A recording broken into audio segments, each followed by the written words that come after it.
வணக்கம். திசைகளின் 10 மணி செய்திகள். ஊழல், கடத்தல், சட்டவிரோத கும்பல்களிடமிருந்து நாடு விடுபட்டு இருப்பதே உண்மையான சுதந்திரம். பிரதமர் வலியுறுத்து. நீண்ட காலமாக நாட்டை பலவீனப்படுத்திய ஊழல், கடத்தல் மற்றும் சட்டவிரோத கும்பல்களிடமிருந்து மலேசியா விடுபடும் போதுதான் நாடு உண்மையான சுதந்திரத்தை அனுபவிக்க முடியும் என்று பிரதமர் டத்தோஸ்ரீ அன்வார் இப்ராஹிம் வலியுறுத்தியுள்ளார். ஊழலும், கடத்தலும், சட்டவிரோத செயல்களும் பல தசாப்தங்களாக நாட்டின் போராட்டமாக இருந்து வருகிறது. ஆனால் அரசியல் சக்தியின் மூலமே அவற்றை வேரறுத்து வெல்ல முடியும் என்று பிரதமர் கூறினார். மலேசியாவின் பலம் அதன் மக்களின் மீள்தன்மையிலும் உள்ளது. அவர்கள் தொடர்ந்து ஊழல் நடைமுறைகளை நிராகரிக்க வேண்டும் என்று டத்தோஸ்ரீ அன்வார் வலியுறுத்தினார். இதுபோன்ற குற்றங்களை நாம் முழுமையாக வேரறுக்க முடிந்ததா? இன்னும் இல்லை, தொடர்ந்து நடந்து கொண்டுதான் இருக்கின்றன என்று பிரதமர் குறிப்பிட்டார். எனவேதான் சுதந்திரத்தின் உண்மையான அர்த்தம் பொதிந்த உணர்வு என்பது ஊழல், கடத்தல் மற்றும் அனைத்து சட்டவிரோத நடவடிக்கைகளிலிருந்தும் நாட்டை விடுவித்து தேசத்தை பாதுகாப்பதாகும். இத்தகைய தாக்கங்களிலிருந்து மக்களை விடுவிப்பதற்கும் தீங்கிழைக்கும் நடைமுறைகளை முற்றாக துடைத்தொழிப்பதற்கும் நாம் நெஞ்சுறுதி மிக்கவர்களாக இருக்க வேண்டும் என்று நாட்டு மக்களை பிரதமர் கேட்டுக் கொண்டார். நாளை கொண்டாடப்படவிருக்கும் நாட்டின் 68வது சுதந்திர தினத்தையொட்டி இன்று சர்டாங் விவசாய பூங்காவில் ஆற்றிய சுதந்திர தின சிறப்பு செய்தியில் டத்தோஸ்ரீ அன்வார் மேற்கண்டவாறு கூறினார். ஜோஹர் சிகாமாட்டில் தொடர்ச்சியாக நிகழ்ந்த நிலநடுக்க அதிர்வில் அந்த நகரின் சாலைகள் மற்றும் பாலங்கள் எதுவும் பாதிக்கப்படவில்லை என்று பொதுப்பணி இலாகா அறிவித்துள்ளது. பிரதான பாலங்களில் சோதனையிட்டபோது அவற்றின் கட்டமைப்பில் விரிசலோ அல்லது நகர்ச்சியோ எதுவும் இல்லை. அனைத்தும் பயணீட்டுக்கு பாதுகாப்பானவையே என்று அவ்விலாகா வெளியிட்டுள்ள ஓர் அறிக்கையில் தெரிவித்துள்ளது. எனினும் நடப்பு நிலையை பொதுப்பணி இலாகா அணுக்கமாக கண்காணித்து வருவதாக அது குறிப்பிட்டுள்ளது. நாட்டின் 68வது சுதந்திர தின விழா மற்றும் 62வது மலேசிய தினம் ஆகிய கொண்டாட்டங்களையொட்டி அரச மலேசிய போலீஸ் படையின் போக்குவரத்து சம்மன்களுக்கு 50 விழுக்காடு வரை கட்டண கழிவு வழங்கப்படுகிறது. அரச மலேசிய போலீஸ் படை மற்றும் மை டிஜிட்டல் ஐடி ஆகியவற்றின் ஒத்துழைப்புடன் உள்துறை அமைச்சு இந்த சலுகையை வழங்குகிறது. நாளை ஆகஸ்ட் 31ஆம் தேதி தொடங்கி செப்டம்பர் 16ஆம் தேதி வரை சலுகை கட்டணம் அமலில் இருக்கும். போக்குவரத்து சம்மன்களுக்கான இந்த கட்டண கழிவை பெறுவதற்கு அனைத்து சம்மன்களுக்கும் மை டிஜிட்டல் ஐடி பயன்படுத்தி உள்ளீடு செய்ய வேண்டும் என்று உள்துறை அமைச்சு வெளியிட்டுள்ள ஓர் அறிக்கையில் தெரிவித்துள்ளது.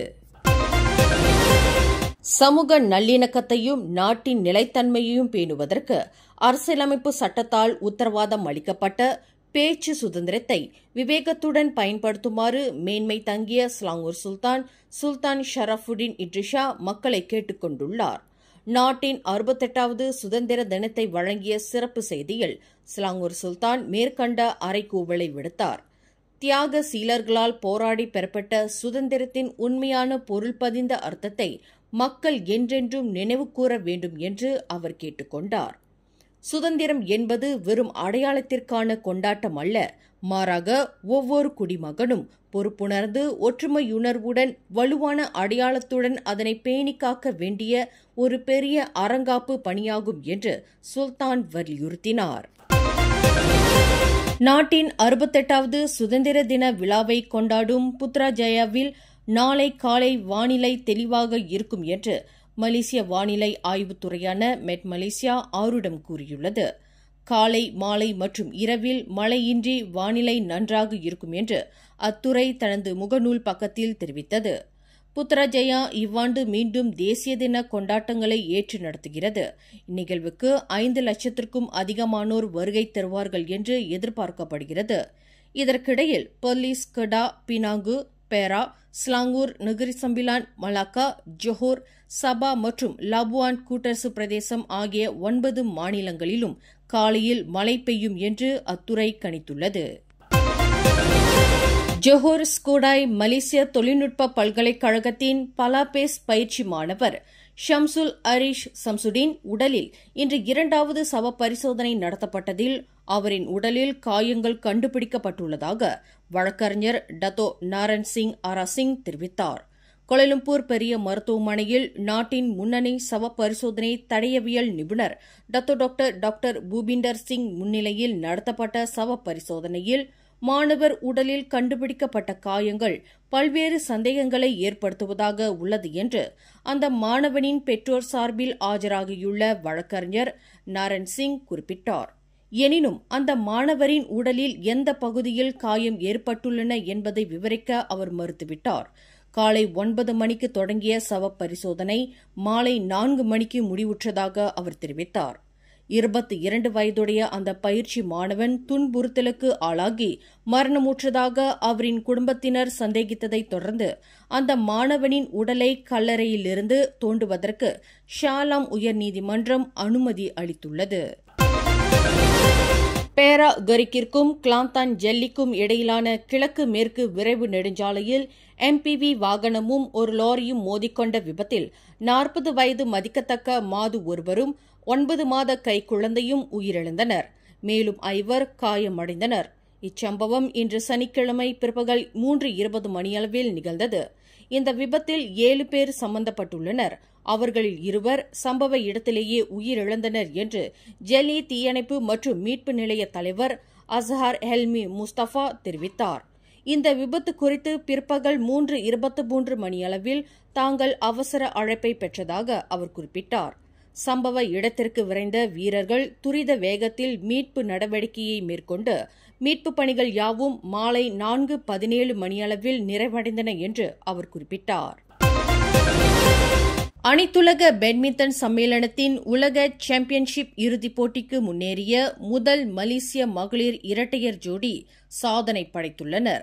அடிடாஸ் அரங்கில் 68 நிமிடங்கள் நடைபெற்ற நீண்ட அரையிறுதி மோதலில் உலக 2ஆம் நிலை ஜோடியான பெலிதான் தீனா நிதானமாகவும் தன்னம்பிக்கையுடனும் விளையாடி ஜப்பானின் உலக 3ஆம் நிலை ஜோடியான நமி மட்சுயாமா சிஹாரு ஷிடாவை 14-21, 21-13, 21-12 என்ற புள்ளி கணக்கில் வீழ்த்தி உலக அரங்கில் மலேசியாவிற்கு பெருமை சேர்த்துள்ளனர்.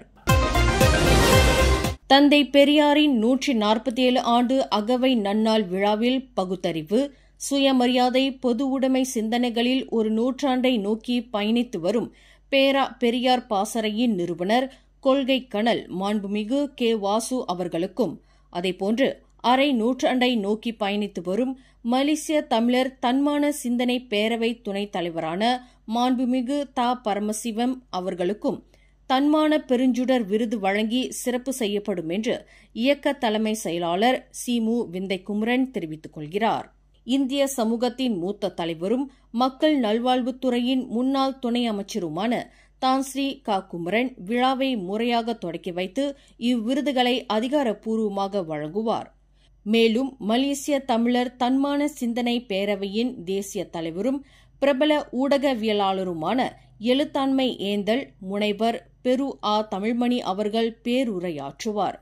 இவ்விழா எதிர்வரும் 15 செப்டம்பர் 2025 திங்கட்கிழமை பிற்பகல் 3 மணியளவில் ஷாலாம் செக்ஷன் 19 உள்ள மக்கள் அரங்கில் நடைபெறும்.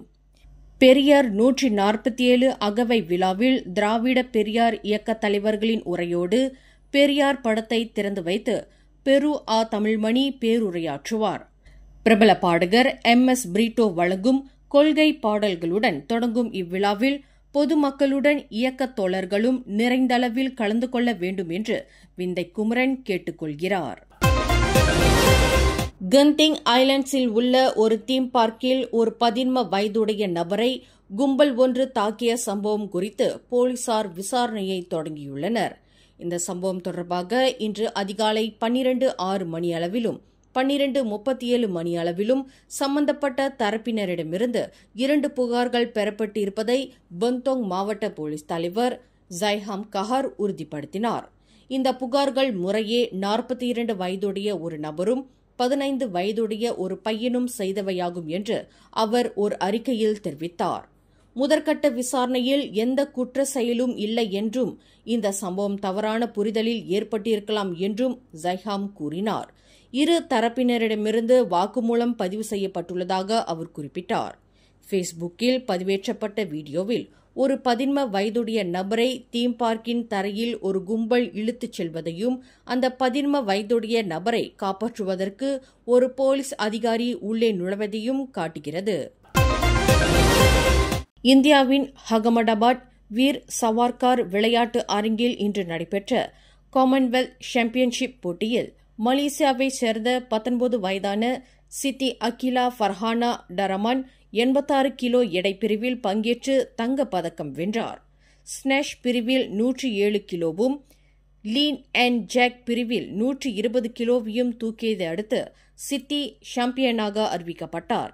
அதேவேளையில் ஆண்கள் 110 கிலோ இளையோர் பிரிவில் மலேசியாவின் முகமது ஃபாரிஸ் ஹைகால் 315 கிலோ பளுதூக்கி வெள்ளிப் பதக்கத்தை வென்றுள்ளார்.